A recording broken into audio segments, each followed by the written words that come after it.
And we are back, folks, here on the Michigan Insider, Sports Talk 1050, WTKA, online at WTKA.com. Sam Webb, Ira Weintraub on the other side, and it is that time that we get into it with the fellas of the MGoBlog Roundtable, joining us as they do every week, every Thursday in the 9 o'clock hour.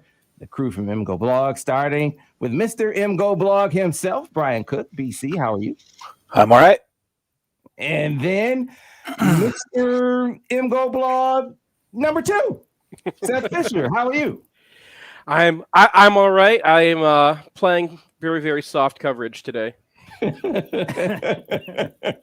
And then the venerable Craig Ross is with us again in studio. Good to have you back in studio, Craig. How are you? Thanks, Sam. I'm straight from the nursing home.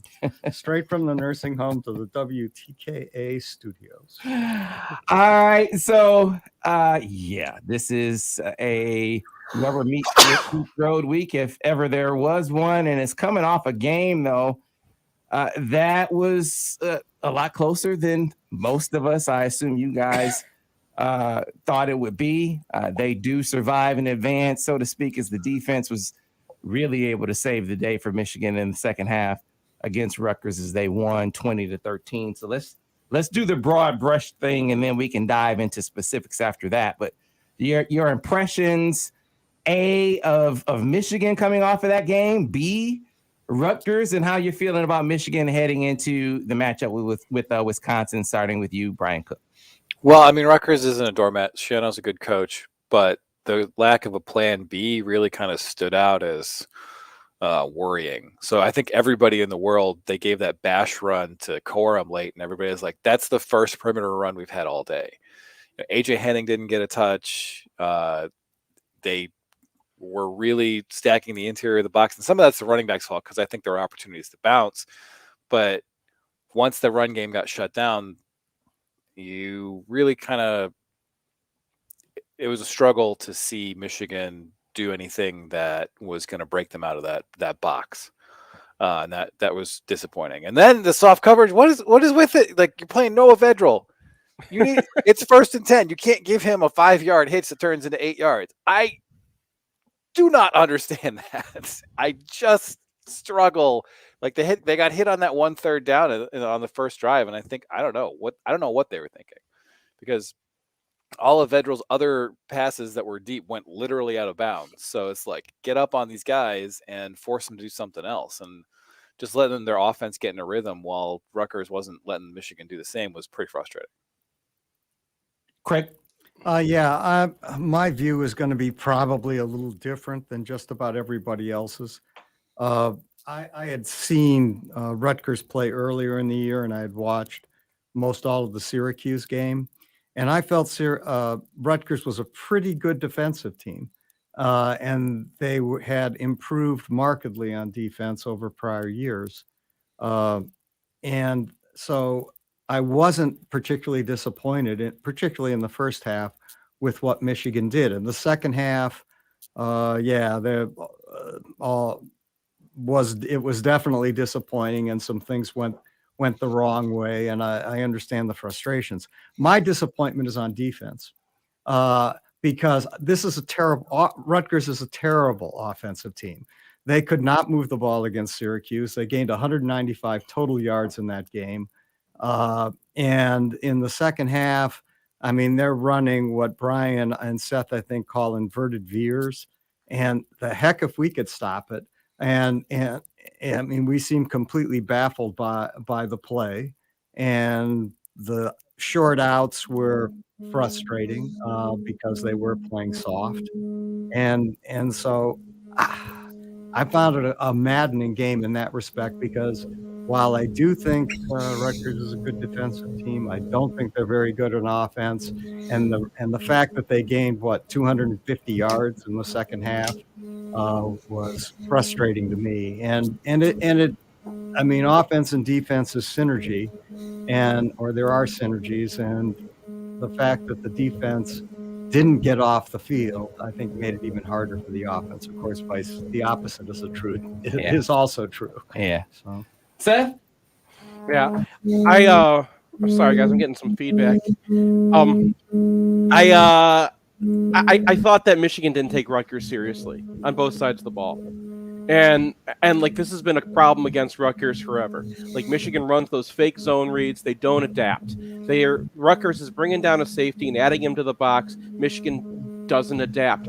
There are some things that I can say like, okay, fine. Like Cade was just missing it in the second half, right? Like I don't know what caused that. I don't know. I can't look at the film and say this is what happened in Cade's head, right? But I can definitely like say like Michigan just did not have any.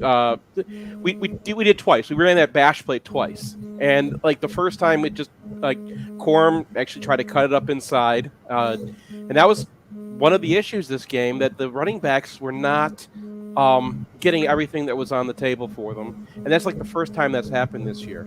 Other than that, like Rutgers' defensive line is way better than the other defensive lines we faced. I think now we can officially say Washington was overrated. And like as we've already mentioned, the playing off coverage against them just makes no sense unless you're just practicing that for some other time. Green especially was just playing so far back. I don't know what that feedback is. Is that coming from the stream? It's coming from the stream. So we'll try to figure that out. I'll try to fill for a second, Ira, while we try to figure that out. So to me, defensively, yeah, they got hit. We went back and counted. There were 18 plays off of their power scheme, whether it's the power read, that power swing, or hitting that hitch on the backside because they're giving it to you, right? And while, yeah, it was tough for them to adjust and adapt to that for a couple of reasons, in my opinion. Josh Ross is out, and so you saw them really taking advantage of some youth on the interior. I think that was a factor.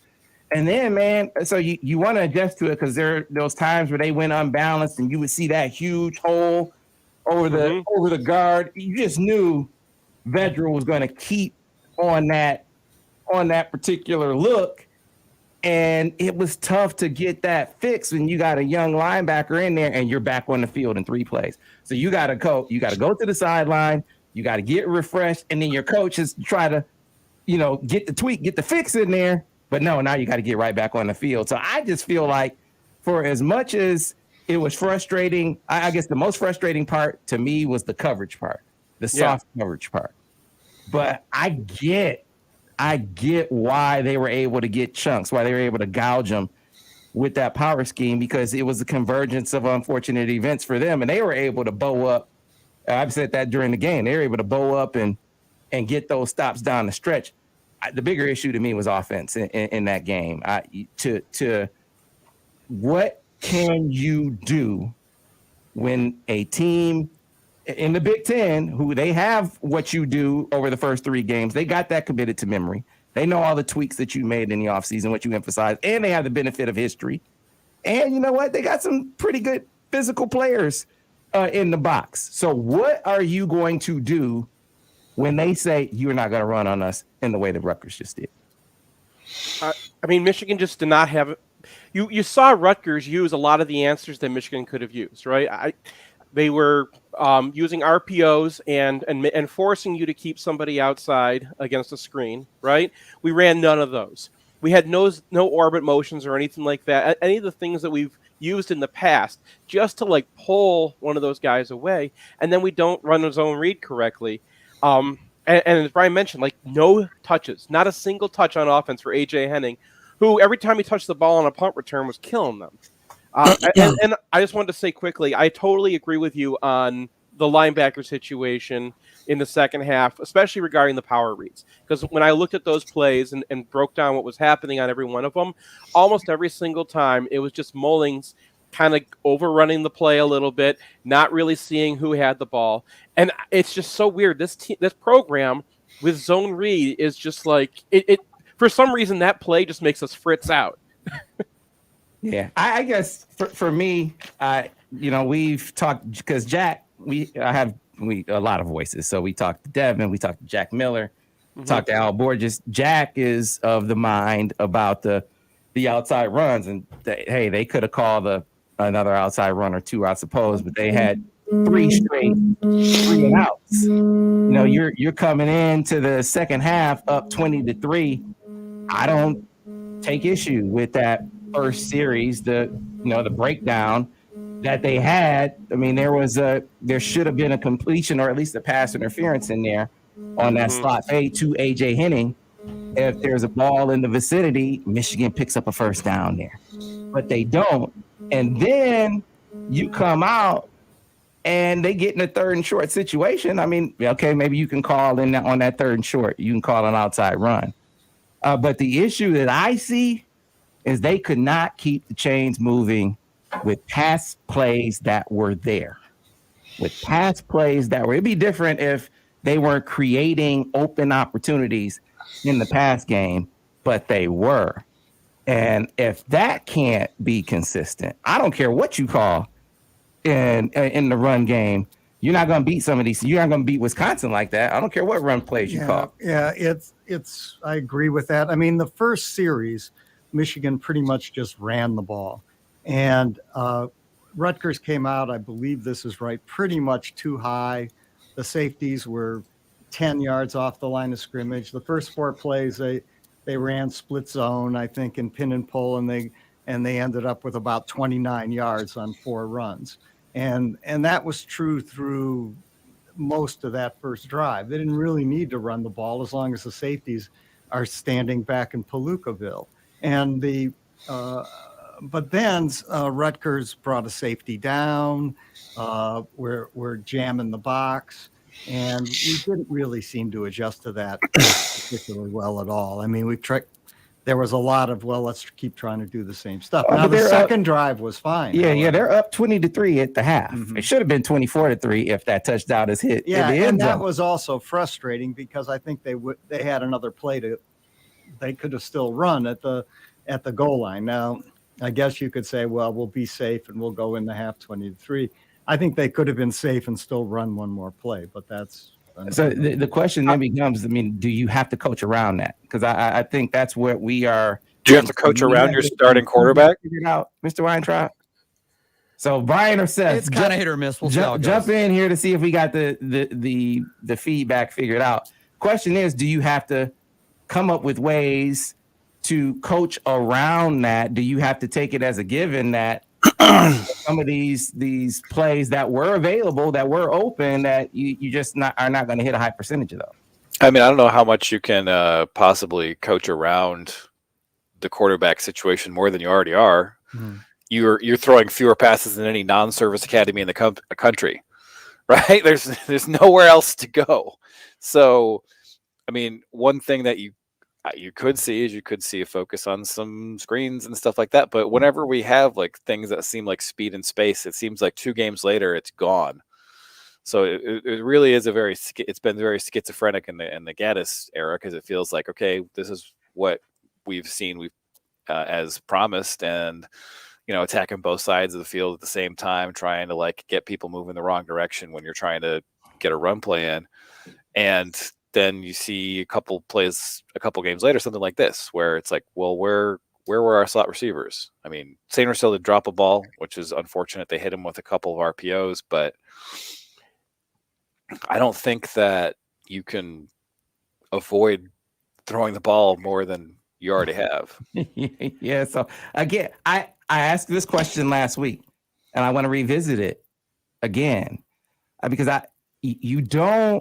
most coaches, you don't even think about benching your 4-0 quarterback, right? I know that they're a fan. I'm going to hear it. They need to be playing the best. Your quarterback is one of your leaders. He's shown some moxie. He's had 2 tough games against your tougher opponents, but he's displaying some leadership for you. You don't consider benching him, especially after you can see in my opinion, it's the residual effects from that huge shot he took at the end of the first half. So I think that's not an excuse. I'm not saying it should be that way. I just think that that's what happened. Now, is it possible that you can continue to build him up? You can continue to take advantage of that leadership and mix in maybe a change up. Mix in maybe a little more mobility. maybe mix in a little more mobility that also is a passing threat too into the equation to complement what you have. Can you do that without being disruptive? And does it even matter? What are you really disrupting at this point would be the question. I mean, that's just a lot of faith in Dan Villari that I'm not sure I share. Man, what a one. But you get what I'm saying, right? I'm not one of those people that's talking about, you need to change quarterback. I just don't think it's a realistic conversation, but I do think it's realistic to be saying, hey man, you know what? What can you do? What can you do to jumpstart things at times? To me, that's the most obvious answer. We're talking about tactics, and at this point, your tactic. If you were getting to the point where you've only used your quarterback fewer times than the service academies, and one drive of him just throwing completely off, or maybe 2 drives of him being completely off, and you're like, okay, we got to put the pass game away and just turtle. I mean, that is a major problem program-wise. This is the same guy. This is the same exact team minus Michael Dwumfor that McNamara was money on last year, right? He came in, he won that game for us. So what's happening to our starting quarterbacks? Why is it every time we go into a season under Harbaugh, our quarterbacks are regressing? Yeah, I don't. So 2 things. I don't think this is the same Rutgers team. Number one, I think they were better. That's number one. They dare I say, I won't say that they necessarily won both lines of scrimmage, but certainly in the second half, you would say that they beat Michigan's offensive line. I think that's very fair to say. Absolutely. Right? Yeah. They really disrupted Michigan with movement. Michigan, there were mistakes made in run blocking in this game that we didn't see. Now, some of that is Michigan. Some of that you got to give credit to Rutgers too. But I think it's a couple. I asked Devin this very question, and his reply was, it's different when you're the guy. Like, Cade McNamara coming in last year in relief against a Rutgers team not as good versus now you're the guy and you're facing a Rutgers team that's better. That was his explanation to it. And I don't know if that's satisfactory, but that's what I saw. I mean, I scouted Rutgers for faux film last year, and I was watching this team pretty intently, and they're the same team. They're not that good in coverage. They are excellent on the line. The only difference really was that they didn't have Julius Turner for a half. So like they were without that nose, and that nose was just beating Vastardis. I mean, that was just a talent issue. He just doesn't have the physical quickness to keep up with that guy, and credit Rutgers for that. Tverdov is a good player. They've got some players. Fadikasi is great, and I like their system. But the reason why Michigan was struggling so much is because Rutgers was able to play a man up in the box against them. Michigan didn't have an answer, any kind of answer. If you're not throwing like that, you have to have some sort of run game from your quarterback. You have to. Or you have to have some sort of screen game that's going to win you in situations. You have to have something you can hang your hat on. And, I mean, if you can't play action pass against them because you don't trust your quarterback to throw, I mean, yeah, give the backup that's what happened to Milton last year, right? Like Milton, I'm sure was not happy that he got pulled, but he had to get pulled. And I mean, I holistically don't understand why this keeps happening to our starting quarterbacks, but if you're in that situation at that point, you got to you can't have no quarterback whatsoever unless you're going to totally be a service academy or totally be a quarterback run team. All right. Did you guys feel, Brian? I mean, again, I admit to not really factoring it in during the game, that huge shot he took, but he seemed like a different guy mechanically after that. And I'm just curious if you guys make note of that too. I mean, I don't know. Like that happened before halftime. You have him in for all halftime, and it seems like it's hard for me to say, right? Like, because we've seen so little of him. I mean, he's thrown so little that maybe that sort of inaccuracy that he had in the second half was just kind of part of who he is, but maybe it was the hit. I don't know. Yeah, I mean, Devin seemed to be seemed to think it was possible. If not, Devin was more like, that's not an excuse. I'm not making an excuse. I'm not saying that you should be like, charge that to the game. I'm just trying to figure out why a guy who, there were some pass plays that he missed in the first half too. Now, even before the touchdown, but he hit a few really good ones, including the one where he stood in there and delivered it to Mike Sainristil. But man, the pass to Henning, that would have been interference if it's anywhere in the vicinity. The three passes on the 3 pass plays on that 1 3-and-out drive, the skip pass to Henning on the out. I mean, you got plays that are there that, one of those you think he would hit. He certainly missed receivers on plays that were eminently doable and on plays when he had sufficient protection for the pass in question. So I don't know. I mean, I tend to agree with Brian. This just is who he is to some extent, but it's certainly possible that I think what Brian is saying is we don't have the information. I mean, I understand when Devin Gardner's talking because he's been there. He's taken some hits while being the Michigan quarterback, right? So he knows what that feels like. I have no idea what that feels like. So I can't talk like that. I'm sitting here watching like him blink on TV going, is he concussed? Like we can't do that on film. I can tell you what his throws were. His throws before the hit were bad read, catchable, dead on, catchable, marginal, dead on, catchable, dead on plus. Afterwards, horribly inaccurate, catchable minus, inaccurate. He was pressured, and then horribly inaccurate. So the charting shows a very stark difference from one to the other, and we all saw it. But it's such a small number of throws, and we're not seeing it in practice. Does he start throwing like that in practice when he gets hit? Is that why they're limiting it? Like, there are things that we don't know about Cade because we have not seen enough in order to like say anything intelligently and say like this is the reason, or even say like we think this is the reason. Well, I think the point you just made about the small sample space, I think that's why, look, you can't be hasty. You can't, from a coaching perspective, they can't be impetuous and sit their 4-0 quarterback down based on this sample space. I do think that this Wisconsin game is very significant. Now, I guess my question for you guys to ponder is, does it, do you have to wait for a loss to start playing your changeups? And it seems like that's likely the case. That's likely the case. But think about that, because I don't see a way. I don't care what run menu you come up with against Wisconsin. I do not see a way for them to win this game if Cade McNamara doesn't have his best passing day of the year, which is not a high bar, I know, but you get the point. I'm curious if you guys agree with that. We'll get to that on the other side here. More MGoBlog Roundtable when we return. Before we get to the break, let me tell you about a very unique insurance company, one focused on people in the educational community. And it is brought to you by Michigan alumni.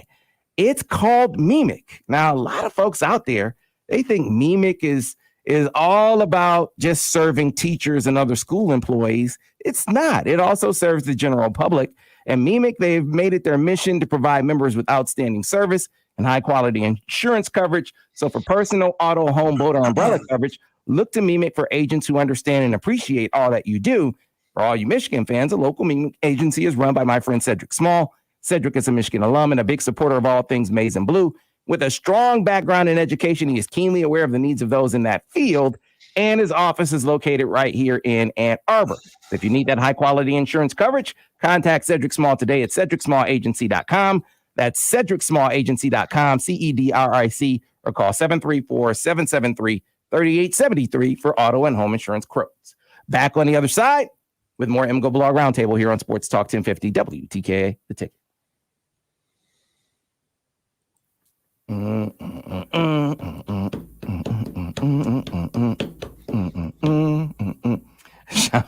Shout out to Justin Shust. Did I say that right, Justin?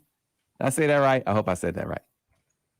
But no, it's man, I think just my personal opinion. I said it after the Western Michigan game. This is not just talking about after they lose. I think that they need to be playing JJ some. Some. I do. That was very clear. I do. So, I mean, I guess your observation of what they should be doing, we both have thoughts. My observation is there are ways to inject into this offense some of what you need without putting all the load on a true freshman's shoulders. So it's a way to piecemeal him in and get him acclimated, and while also preserving the leadership of your starter, provided he isn't, fragile mentally, and there's nothing to suggest that he is. So I would think that if Wait, were you just telling me that he had a terrible Washington game because he got rattled because of the big throw that JJ had? So that doesn't seem very like. But hey man, that's one of those things where he's paid his dues. He's the guy, and you don't want to have everything be about the new guy. I mean, that to me is where the coaching psychology comes in. That's why they get paid the big bucks. I don't know how they're not doing a very good job in coaching psychology with their quarterbacks.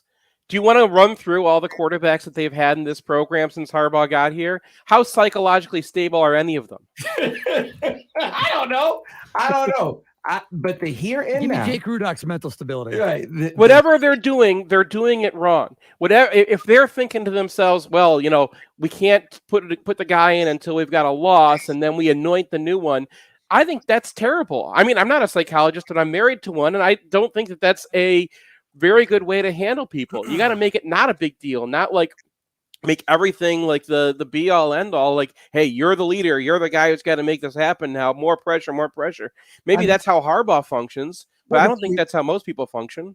Would it be better if Joe Milton was around this year to compete for the quarterback position? I mean, it's a question. Brandon Peters could still be around, or Brandon Peters. They have a lot of guys who've left the program. And I assume they left the program, for a reason. They were unhappy with one thing or another.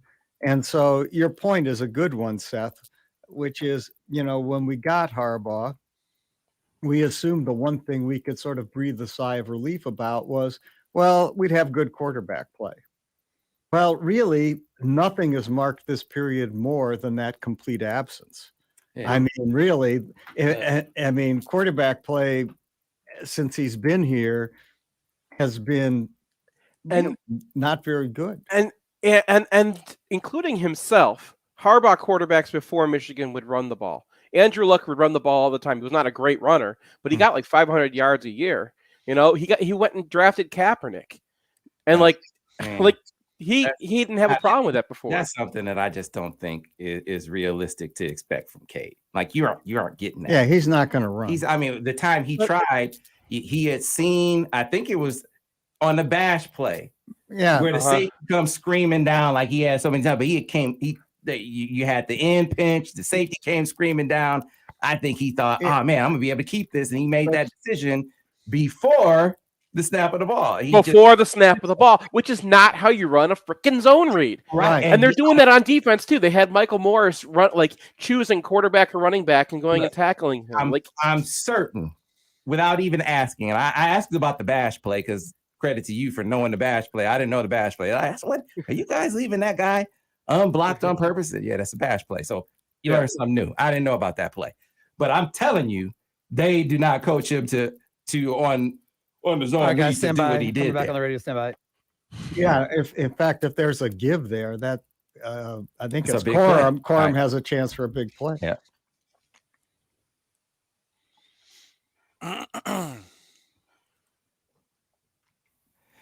And we are back, folks, here on the Michigan Insider Sports Talk 1050 WTKA, online at WTK.com. Sam Webb, Ira Weintraub on the other side, and the MGoBlog Roundtable. So, guys, I put a question to you before the break, and I want to make something very clear because the guy tweeted me during the game. Why aren't you on Cade's side? I said, wait. I'm not one of those bench Cade McNamara guys. That's not me. I'm actually saying, no, you don't even think about benching Cade McNamara right now. That should not be. Most coaches, most teams don't do that to 4-0 quarterbacks who haven't turned the football over, who's seen as a team leader, who is still only going into his, fifth game as a starter? So the sample space, to Seth's point, is very, very small. All I've been saying is you have a complementary skill set in some regard on your bench. And if there's a way to incorporate some of that without throwing your freshman quarterback to the wolves, and without, sort of damaging the psyche of your starter, can you do that? Can you explore that before it costs you a game? Before it costs you a game that you don't have the kind of production from that position that you need. Well, it seems at least plausible, because New Orleans did it in the NFL last year with Drew Brees as a Hall of Fame quarterback. They were still using, I'm blocking on his name, the kid from Taysom Hill, BYU. Taysom Hill. Yeah, Taysom Hill, as as a sort Harbaugh of recruited, by the way. So, and other teams have done it. Michigan, I think, did it with Devin and Denard, it didn't seem to ruin their relationship, but Denard's ulnar nerve was about to give out. So seems at least vaguely plausible, or at least abstractly plausible. Now, whether it's plausible in relation to the personalities they have, I don't know. That's a question I can't answer. Yeah, Brian, I know you were pretty adamant about being against that last week. I can't imagine it would be. I don't know if it's easier or harder to do so, after struggle versus after big success. But do you feel any differently about it this week after the Rutgers game? Well, I mean, I think the most likely thing that's going to happen here is that Michigan's going to play Wisconsin, and they're not going to be able to run the ball very well because Wisconsin might have the top rush defense in the country. And so it's sink or swim with McNamara. And if they're sinking, they're going to make a switch. But it's going to take that. Mm-hmm. So, Michigan's going to need to be down by like 2 touchdowns, or like down 10-3 in the fourth quarter, which kind of feels like that might be a thing that happens before they open it up, because that's just the way the world works, I guess, and when it comes to football. So if we were talking about someone who was not a very old school coach in Jim Harbaugh, I could see it, but given that he is, I think that's the way it's going to play out. Like, if Michigan can't score and they're down, then we're going to look at a switch, and if that's not the case, then we won't. Seth? I can't answer psychological questions about quarterbacks. It's just not anything that I know about. I can watch the film. I can show you 10 things that Rutgers did because they had no quarterback who can throw. I mean, did Noah Vedral have a single throw in this game that you were like, man, that beat us? Right. Not one. Not one. That's why Devin pointed out. Devin actually pointed out on the touchdown drive. He's like, hey, man, you got a wide open hitch right here, too. Yes, you do.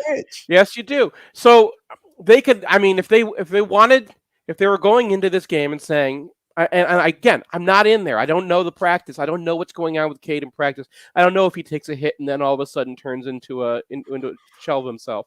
But if you're saying to yourself, I don't trust my passing game, then you need to have answers so that they're not taking away your running game, and you can do that. You can do it horizontally if you can't do it vertically. And I don't know how to coach around, and I'm not paid the big bucks, so I don't know how to coach around the situation they were in, where they went out there, they did throw it for 3 plays, and they had another 3 and out. There was a lot before that, and sitting around and letting yourself lose games or get in situations where you can lose games before you fix a problem you have seems ridiculous to me. You've got a problem, you've got to address it. Well, you don't know that J.J. McCarthy is going to be noticeably better, right? Like, he came in and he threw it to A.J. Henning a bunch of times, and a lot of those passes were off. So he still has to prove himself as a better option here. I don't necessarily think that's a slam dunk because he's a talented kid, but he's a true freshman, right? So, everybody wants the backup quarterback, and then sometimes the backup quarterback gets in, and it's like, oops, that's John O'Korn. So... Yeah, I'm not saying bring in the backup quarterback. I'm not saying J.J. McCarthy is John O'Korn either. But no. But I hope you're not taking what I'm saying as put in the backup. I'm saying if you are going to go forward with McNamara and that's your guy, then put in an offense that you trust McNamara to run the whole game. This appears to be it. Yeah, see, I guess that offense is split zone and pin and pull, and you know it. And while that seemed to work pretty well, it didn't work great for very long, at least this week. And what happens against Wisconsin? Wisconsin is certainly as good a run defense as Michigan is going to play all year. I mean, they gave up 41 points last week and 3 rush yards. So you're not gonna bubble ball them into submission. That's for sure. So I think, we talked a lot about approach, and as we talked about it heading into the season, I could sense the frustration from my MGoBlog brothers about me saying, "Hey man, they're gonna run this rock." I think that was about what they thought they had on the offensive line. I think it was about what they thought they had in the backfield, and I think it's what they thought about where they were at the quarterback position. Well, that's what Gaddis said. Remember, he said, we're going to run it more. And I was saying, no. He meant we're going to run it better. No, they meant they were going to run it more. Right. But I think within that, there's still a certain level of passing that you have to have. And I think they dialed that into the game. Like, we can do this, we can do that. And I think they go into game. Even in this game, you saw some things in the first half that would make you think, all right, yeah, we can complete this pass, we can complete that pass. And so, I mean, you would have to be, predicting the future to know that, man, he's just not going to be, he's totally out of sorts. You really kind of find that out on the fly, because the first half would make you think that he's going to be able to complete some of these balls. Yeah, I agree. So, yeah, what happens this week? I mean, I also agree with you, maybe this was off air, that I don't see Michigan just bubble balling Wisconsin. That ain't happening. They're not scoring any points doing that. Yeah, so, Seth, when you looked at Wisconsin, break them down. And Brian, break down the Wisconsin defense, because they are losing games on defense in Madison. Yeah, Alex Strain is the one who actually broke down them, because I'm doing the other one there. But he and I were talking about a lot of their offense so far. I haven't talked about their defense. I know what they did last year, which is they are a excellent cover 2 team. Jim Leonard knows what he's doing. They've got a very good nose tackle. I think that they're a little weak on defensive end, and that's those, we call them tackles, but the 3-4 defensive end. And I think that they haven't been tested enough there. I think that Michigan might be able to run some of their run stuff, but they're going to have to do some of the things they were doing in 2018, including the arc read. They're very vulnerable to that play, just the way that Wisconsin brings their linebackers down, the way that they have their outside linebackers are very straightforward runners. So you could probably crack them with that. I think Rutgers' offense, ironically, would work a lot better against Wisconsin than I would have guessed it would work against Michigan.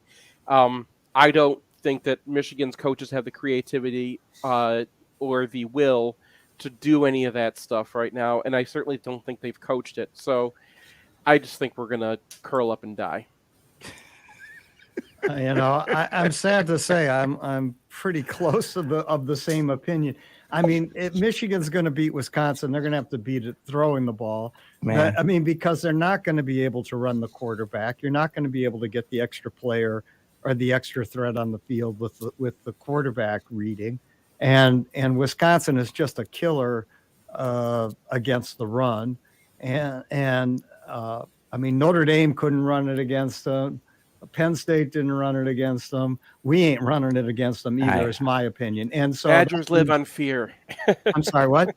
I said the Badgers live on fear. And we're the most afraid offense I've ever seen. Right. And afraid program I've ever seen. I hate to say it, but we do feel a little timid to me. And so I don't see us doing that. So it means you're going to have to throw the ball and then work the run off the throw. But I don't. I don't know. The things that I don't think you're going to creativity your way out of this. No, not creativity. Lighten up. Count this. Walk into Wisconsin saying, you know what? This is a loss on the schedule. Let's just try. relax out there. Just I don't care if you lose. I don't care if they drop the ball. I don't care if you turf it.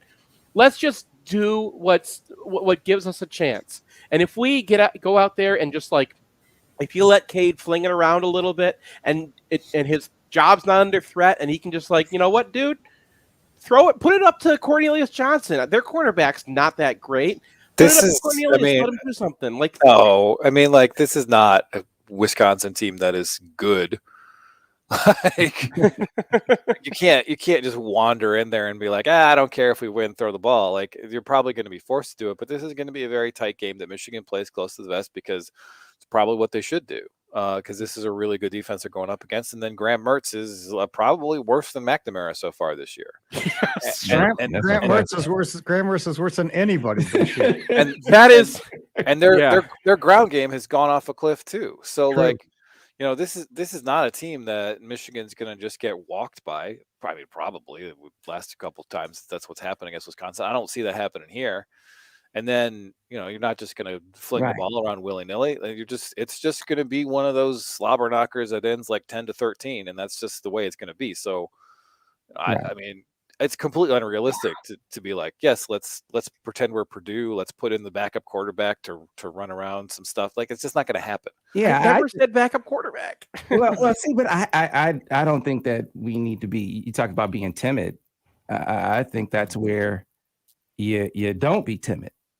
Not that you're pulling your starter, but if you get in this game, because I think, look, they have a really expansive. I mean, they have the bluff stuff still in the fold. Maybe that's something that they will spring a little more of in this game. They seem to feature something different in most games, but my point is none of that stuff is going to work against this defense if they are committed to stopping the run and you don't make them pay.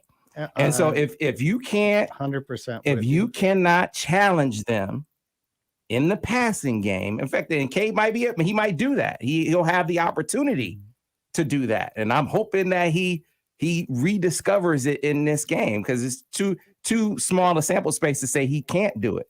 He won the job for a reason. But if you get in this game and it's like Washington and it's like Rutgers, dude, you gotta throw in a little. You gotta get the jumper cables out at that point. If it starts to look like that, in my opinion, I 100% agree with that. I mean, I think they have to come out with a balanced attack, passing the ball, and and Brian's right. It's probably going to be the case that Wisconsin's going to have some trouble moving the ball against Michigan too. But if we just go out there the way we have over the course of the year, pretty much, I don't see us scoring enough points to win the game. Yeah, I mean that's the thing. I mean, we're talking about like, okay, it's going to happen. Yeah, I know it's going to happen. I know we're going to go out and play a slobber knocker. I don't agree with it, and I'm not at all talking about using the backup quarterback. Not at all. I'm saying you got Cade McNamara. He's your starter. You have a bad series where he goes and throws three passes in the dirt or whatever. Send him back out there again. Cade, I've seen you do that better, but I don't know. Maybe he does do that all the time, and like as soon as he starts throwing like that, he falls apart. I don't know these kinds of things, so I can't like tell them what kind of offense to run. I think that you have certain things that you can do that are easy that Michigan's not doing. If they go up there and they just want to run split zone a gazillion times, Wisconsin's going to destroy you. They are really good at stopping that play. I think they're going to destroy the run game, period, if they don't have a pass threat, period. I don't care what they do. If they cannot throw the football, they will not run the football, in my opinion. I'm 100% on that. That's what I think. So we shall see. Iris, I'm sorry. I missed the whole break. I apologize. No, Sam, you're good. You have a few more minutes. You're good. All right, so rubber meets road, fellas. I think I kind of know where you're gonna go with this, but let me let you make the call. Starting with you, Brian Cook. I mean, you're right about Graham Mertz. You're right about Wisconsin. This is not a good Wisconsin team. They were telling us before the season that this was going to be an all-time great Wisconsin offense. Well, I got Michigan 12-10. That makes me very happy. I've got Wisconsin 15-4. Now we're all doing it. So I was gonna say that Wisconsin is going to win the game 10-2, but then I realized they are never ever going to call Wisconsin for a hold, especially in the end zone. So it's 10-0 Wisconsin. I think that they will. Oh, I can't. I think that they will. The defense will definitely get the Graham Mertz. I mean, there's nothing to suggest to me that he is going to be able to be the reason they win this game. Now the question is, which quarterback will play better? I don't think either team will have a super day from his quarterback, but which one makes the fewest mistakes in this game, I think will be the one that wins this game. Is that Cade McNamara? I think there's actually a decent chance with as bad as Graham Mertz has been there, Craig. Yeah, I mean, Mertz last week was awful. I mean, Wisconsin was ahead 13-10 in the fourth quarter. And then they give up a touchdown on the kickoff, and then Mertz throws 2 pick sixes. So, I mean, Wisconsin just, essentially gave away 31 points in the fourth quarter of that game. Plus, he had 2 more interceptions. I think he had 4 interceptions. So I don't Mertz has been highly problematic this year. And worse than McNamara, because the worst thing you can do on the field is turn it over. And Cade McNamara has not turned the football over. He has not done that, and I'm sure that's primary in the coach's thinking. And Mertz has turned it over and turned it over some more. Mm-hmm. He's starting to feel a lot of pressure, and that's because I think Tyler Beach, their left tackle, is not the level of quality that Wisconsin has had out there before. He's a fantastic run blocker, and that's why he's out there. But like their passing game has major issues beyond Mertz. I don't like any of their receivers. Chimere DK might actually be pretty decent, but he's still young. The rest of them, I mean, it's the same guys they've had for 20 years. And what Wisconsin should do is that play that Rutgers did at the very end, where they just take their slot receiver and slam into Hutchinson, because like they were using 3 guys to stop him. If you just use 2, then like you actually might be able to stop him for a minute. Yeah, I think Aiden was kind of tired by that point. Tired by that point. Oh my God, you could tell he was exhausted. The last 4th down stop, he just got like taken down by this tight end who's never been on the field, and the tight end was like sitting on top of him and talking into his face, and I'm like, Aiden, like, wait. First of all, you're number 89 for Rutgers. No one even knows your name, and you're trying to give Aiden the business after he's been out there for like I think 81 plays at this point. Wow. So I mean, let's talk about Aiden for 1 second. That guy is just incredible. We don't have a second though. We don't have a second. Okay, Aiden, you're awesome. That was an awesome game. Thank you, my man. Yeah, we don't have a second. So we will talk. Right. We will dedicate some time to Aiden next week, because I promise you he's gonna make a play in this game. He's made a play in every game so far. So we'll spend some time with Aiden next week. Hopefully talking about a Michigan victory. Hopefully talking about a big day or a good day by Cade McNamara. We can keep our fingers crossed. We'll get into that next time here on the MGoBlog Roundtable. Thanks for listening. On Sports Talk 1050 WTK, The Ticket, the official voice of